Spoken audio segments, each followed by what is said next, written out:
After sharing a cab home, the four decided to go back to Bartley's apartment to participate in group sex, mate. An activity that the couple had previously participated in several times.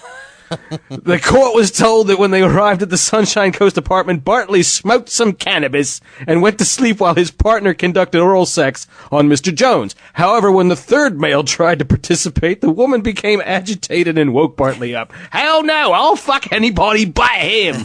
It's probably Chopper. They brought Chopper home from the bar. If I fail, we all fail. I am also not your fucking scapegoat. The court heard Bartley then had asked the men to leave the apartment. However, Mr. Jones refused. I'm not leaving until I have sex with your missus, said the man. At the time he made the comment, Mr. Jones was sitting on the couch with his penis visible. About 15 minutes of shouting and a phone call to the police later, Bartley said he lost it and shoved Mr. Jones out the door and over the balcony railing. He fell 3 stories onto a concrete surface and landed on his head. Uh-oh. Well, he was rushed to Nambour Hospital where he received life-saving surgery to treat a fractured skull and a hematoma. In handing down the sentence, the justice said that Bartley must be embarrassed about the events that took place. The complainant seemed to think that he was going to stay in the apartment for the purpose that he had originally gone there for. That did not entitle you to use such force in the degree that you did. Bartley said he was sorry, but if I really wanted to hurt him, I could have hurt him just like that. Well, there you go. This is what happens. This is what happened to Chopper. This is what happens in Australia. That's our story now. We're sticking to it. That's what happened to Chopper. He's the guy in here in this story that got thrown off the balcony for trying to have sex with your old missus. If I fail, we all fail. All right, you played earlier a little clip from Stephen A. Smith that we found to be quite shocking, Tom, of him saying, Alex True! No, not that one. The one about where the caller was calling him out. You tried to call me out, man!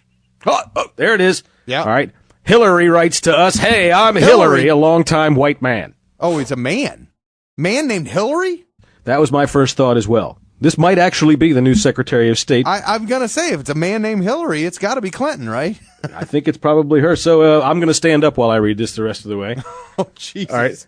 I just want to clear some things up. Stephen A. Smith did not say, you trying to call me out, nigga. He was going to say, now you're okay, mocking the guy he was talking to. He cut off his own sentence after saying, now you're, and it sounded like he's trying to call me out, okay. Listen to it again, brother. So Hillary says, listen to it again. Let's hear it. You tried to call me out, man! No, I got to go with our original thought there, Hillary. We think you're full of shit. Please. Right.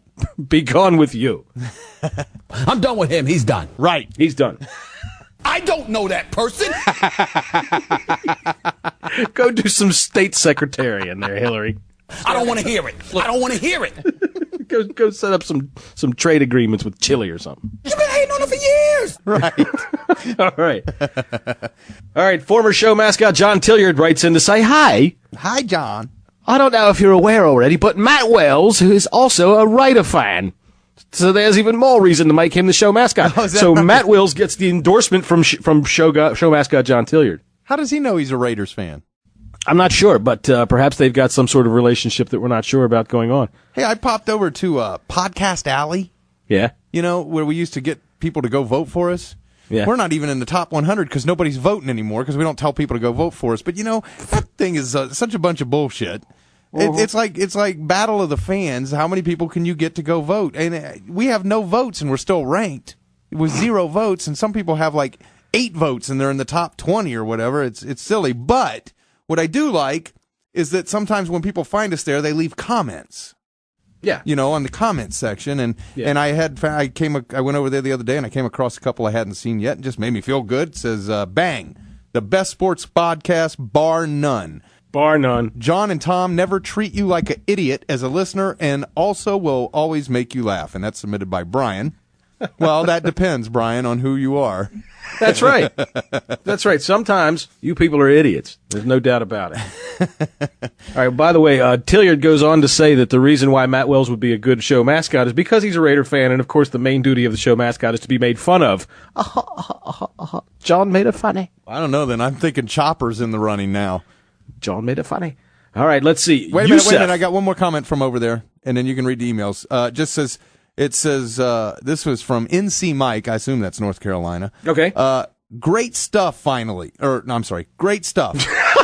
Oh, shoot. I know. No, it was a period after stuff. Great stuff. Finally, a football podcast that doesn't talk down to the listener. John and Tom love their work, and they love to have fun at it. I've got to learn to stop playing the show in my car, though, because it makes me laugh so much that I'm going to end up ramming someone. Yeah, see that, everybody? He's talking about our show right there on Podcast Alley. Yeah. You don't have to go over there and vote for us, though. Don't worry about it. If you want to, great, but you don't have to. Yeah, you don't have to. I mean, it's not like we really... Yeah, because we're going to start charging you anyway. One of these days. I'm kidding. Everybody just like threw up and stuff right there. All right, Yusef wrote and said, "Hey, John and Tom, thanks for the shout-out on the show. The only problem I had was your sorry excuse for an Arab impression and sounded like a dirty cab-driving Indian who reeked of hot curry and dump." What are you talking about? All the time these people come to fuck with me? You're trying to say we sound like a cab driver, Tom. All right, well, I love the cartoons and I love the show. Keep up being funny. And all right, okay, I'll tell you what. I have a much better Arab impression. Okay. I'd say that's pretty accurate. Yep, right on the money. All right. All right. Jamie Massey. Now, see, the name like Jamie Massey makes me think of some slack Joe up in Tennessee, so I'm going to have to read it like that. Hey, Jamie Massey wrote to us and says, "Great show. I've been listening for a long goddamn time. I also been waiting patiently like so many other buying cartoon subscribers for yet another Justice Guys cartoon." And, you know, that's true. I haven't done a Justice Guys cartoon in a while. I haven't really been, inspired to do Justice Guys. Jamie's going to end up being some black guy who lives in New York. It probably has like 500 degrees. Right. Some crown of CEO of some kind of company that was ready to send me a nice fat offer. Dear Mr. Taman, bet you think you're funny, don't you? All right, Tom. We've got two more emails, and they're both from famous people. Famous. Famous people. One is Andy Reid. Andy Reid. Andy Reid writes in from Podcast 111. John Taman said, "They're not stopping the Giants. Ain't no goddamned way." The Giants then lost to the Eagles at home twice after you made that radio hour. So there, Andy Reid's put me in my place. I think I must have bet him a sandwich or something. He's calling in the bet. Very good, Andy.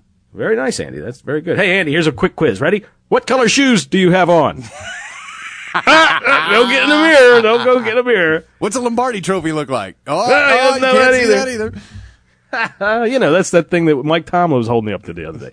All right, soft rock pioneer James Taylor writes in yet again. James Taylor, "I'm a fag, but I fucked Carly Simon." Did he actually say soft rock whatever?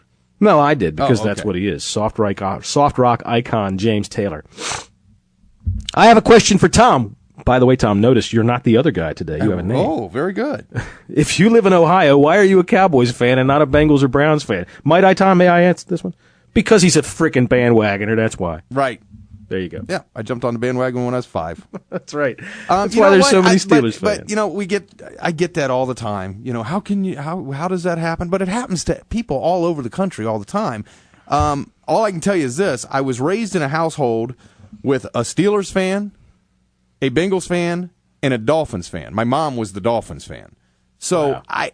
There was no allegiance to one team other than the Buckeyes. That was the one team in the house that you rooted for, or you weren't going to live in that house.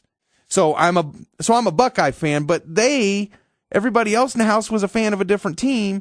The first game I saw was Super Bowl VI when Dallas beat Miami 24-3, and from that day forward, I was a Cowboys fan. I'm in Columbus. We don't have a pro team. We've got Cincinnati at the one end of the state and Cleveland at the other end of the state. And they both suck. And Cowboys were on TV more than they were. Hell yeah. And that's all I can tell you. But here's the thing. And some people don't understand bandwagon fan. A bandwagon fan jumps around from team to team. They root for whoever's doing well. A fair weather fan only roots for their team when they're doing well. But they always root for the same team. I'm neither one of those. I always root for my team no matter what. I've never rooted for anybody but Dallas. You would never find me wearing, a jersey of any team but Dallas. That's the only team that I've ever rooted for my whole life. So